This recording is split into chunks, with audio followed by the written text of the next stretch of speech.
ஜனநாயகன் முன்பு விஜய் படங்கள் சந்தித்த சர்ச்சைகள் என்னென்று தெரியுமா உங்களுக்கு? நமது வீடியோ பிடித்திருந்தால் கீழ்காணும் சப்ஸ்கிரைப், லைக் அண்ட் கமெண்ட் மற்றும் ஷேர் பண்ணுங்க மக்களே. ஜனநாயகன் சர்ச்சை. விஜயின் ஜனநாயகன் திரைப்படத்தின் வெளியீடு சென்சார் சான்றிதழ் பிரச்சினை காரணமாக தள்ளிப்போன நிலையில் விஜய் முந்தைய படங்கள் சந்தித்த சர்ச்சைகளை இங்கு பாருங்கள்.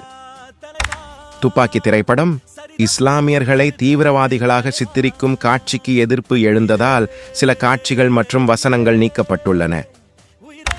தலைவா திரைப்படம் படத்தின் துணை தலைப்பான டைம் டு லீட் ஆளுங்கட்சிக்கு எதிராக இருப்பதாக சர்ச்சையாகி படம் வெளியாவதில் தாமதம் ஏற்பட்டது. கத்தி திரைப்படம். கத்தி படத்தை தயாரித்த நிறுவனம் இலங்கை ராஜபக்சே குடும்பத்துடன் தொடர்புடையது என சர்ச்சை எழுந்தது. தியேட்டர் மீது தாக்குதலும் நடத்தப்பட்டது. மெர்சல் திரைப்படம். படத்தில் ஜிஎஸ்டி, டிஜிட்டல் இந்தியாவை விமர்சிக்கும் வசனங்களுக்கு எதிர்ப்பு எழுந்தது.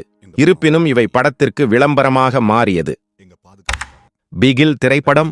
அட்லியின் மற்றொரு தரமான சம்பவமாக பிகில் திகழ்கிறது. கால்பந்து விளையாட்டை மையப்படுத்தி எடுக்கப்பட்ட இப்படம் பாக்ஸ் ஆபீஸில் ரூபாய் 305 கோடி வசூலித்துள்ளது. இது விஜய் சினிமா கேரியரில் 300 கோடியை தாண்டிய முதல் படமாகும்.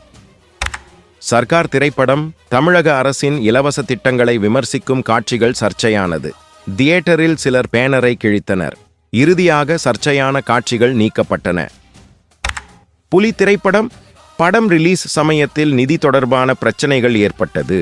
இதனால் ஏராளமான அதிகாலை மற்றும் சிறப்பு காட்சிகள் ரத்து செய்யப்பட்டன. காவலன் திரைப்படம். காவலனுக்கு முன்பு விஜய் நடித்த படங்கள் ஓடாதாதல் நஷ்ட ஈடு தர வேண்டும் என திரையரங்க உரிமையாளர்கள் கோரிக்கை விடுத்தனர். இதனால் படம் வெளியீட்டில் சிக்கல் ஏற்பட்டது.